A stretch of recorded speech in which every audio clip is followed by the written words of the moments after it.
Les réseaux sociaux sont-ils indispensables à la vente de nos jours ? Le métier de commercial vit-il une révolution ? Est-ce que prospecter avec des méthodes traditionnelles comme la prospection terrain, la prospection téléphonique ou le réseautage, vous savez, dans la vraie vie, est-ce que tout ça s'est dépassé ? Est-il nécessaire de compléter nos méthodes et techniques de vente avec du social selling ? C'est ce que nous allons voir dans cet épisode de podcast.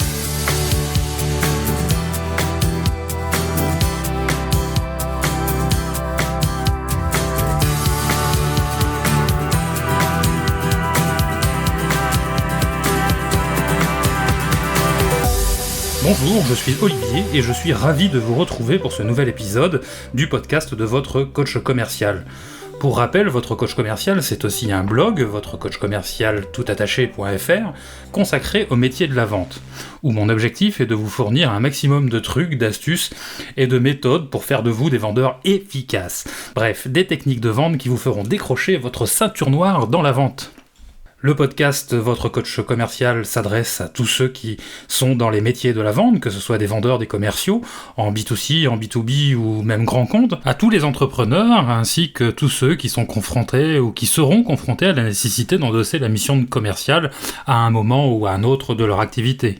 Mais qu'est-ce que c'est le social selling ? Si j'en crois toutes mes lectures ou les différents sites que j'ai pu lire ou consulter, le social selling regroupe en fait toutes les pratiques et les méthodes dont l'objectif en fait est d'utiliser les réseaux sociaux pour développer ses ventes. Concrètement, le social selling est souvent associé à LinkedIn, surtout dans le B2B forcément, car c'est un réseau dit professionnel. Mais cette pratique est applicable aussi à Twitter, à Facebook, à Instagram, à Pinterest.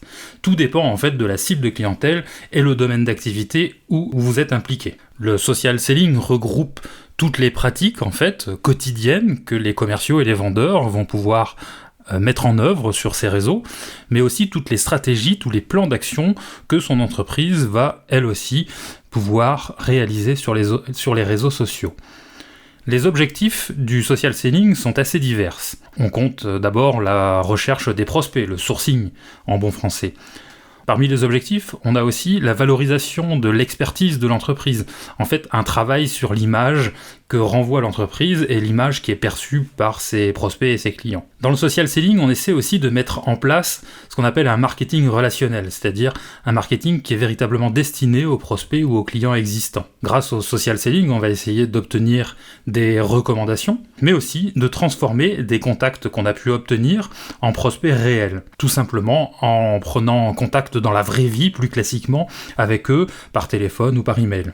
Mais alors vous allez me dire comment atteindre tous ces objectifs, que ce soit la recherche de prospects, que ce soit la valorisation de l'image de l'entreprise ou la mise en place d'un marketing relationnel.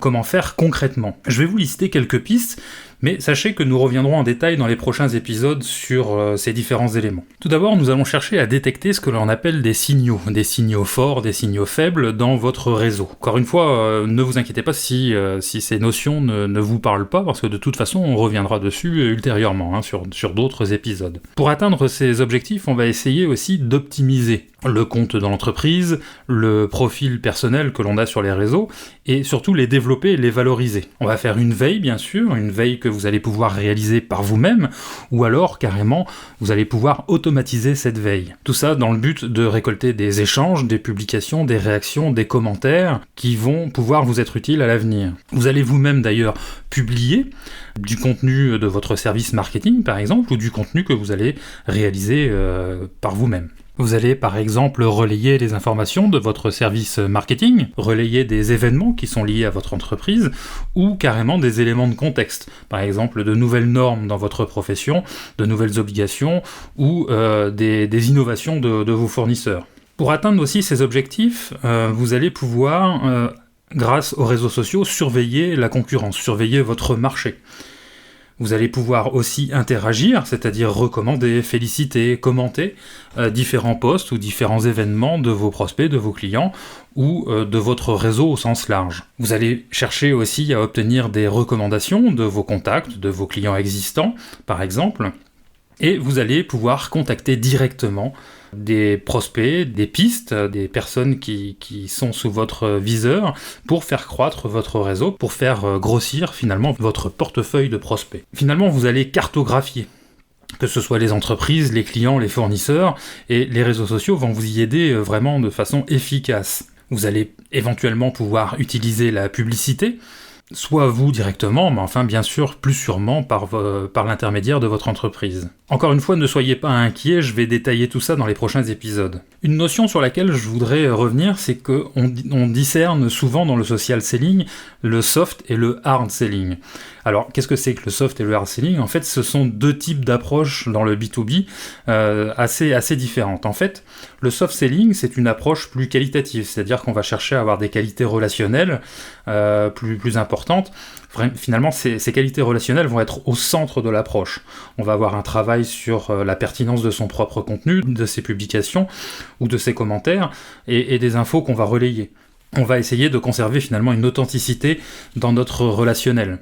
Tout ça va créer finalement une croissance naturelle de votre réseau. Le hard selling, lui, se caractérise plus sur des techniques de masse, basées sur l'automatisation. On va essayer de faire croître le nombre de contacts que l'on a, mais de façon massive, grâce à des outils, des moyens automatiques qui vont prendre finalement plus de contacts, alors certes moins qualifiés, mais plus nombreux. Ces deux approches, de toute façon, peuvent être conjuguées et associées. Mais alors, quels sont les avantages du social selling ? Selon Forrester, 72% des vendeurs en B2B qui utilisent les réseaux sociaux surclassent leurs collègues. Ils obtiennent 18% de plus de leads et génèrent 17% de plus de conversions. Ça laisse songeur, non ? Imaginez presque 20% de prospects en plus et surtout, au final, 20% de ventes en plus. Ce serait quand même un peu dommage de s'en priver. Toutefois, j'ai lu à plusieurs reprises que le social selling est une révolution, que la prospection à papa, le téléphone, la prospection terrain, l'email, tout ça c'est dépassé. Que l'avenir c'est les réseaux sociaux, le social selling. Alors là, je tiens à dire attention, les réseaux sociaux certes sont des outils intéressants, mais vendre reste un acte foncièrement humain, c'est connaître son client, ses besoins, ses motivations et ses attentes. Le social selling, c'est vraiment pour moi un outil complémentaire, très intéressant, mais finalement ce n'est pas plus qu'une façon d'adapter les techniques de vente habituelles à un nouveau média, un nouveau concept que sont les réseaux sociaux. Technologie ou pas, la vente ça reste toujours le même métier, c'est rencontrer des prospects, comprendre leurs besoins et apporter les meilleures solutions. Ceci étant dit, les technologies de l'information ont changé ce qu'on appelle l'avant-vente. Nos clients, qu'ils soient consommateurs, qu'ils soient acheteurs ou utilisateurs, ont très majoritairement adopté les nouvelles technologies pour mieux se renseigner, pour avoir plus de choix finalement, pour comparer les offres, voire même pour donner leur avis. Tout ça fait qu'ils achètent mieux. À nous de mettre en place des stratégies pour être plus présents. Le changement le plus notable qu'apportent les réseaux sociaux et l'Internet au sens large, pour nous, vendeurs, c'est la nécessité d'être moins intrusif. Traditionnellement, lorsque l'on prospectait, lorsqu'on travaillait en tant que commercial, on avait une présence inopinée. On faisait de nombreux appels et on avait finalement une image du commercial qui dérange. Que ce soit parce que l'on passait par inadvertance, que l'on appelait à n'importe quel moment, on tombait jamais réellement au bon moment.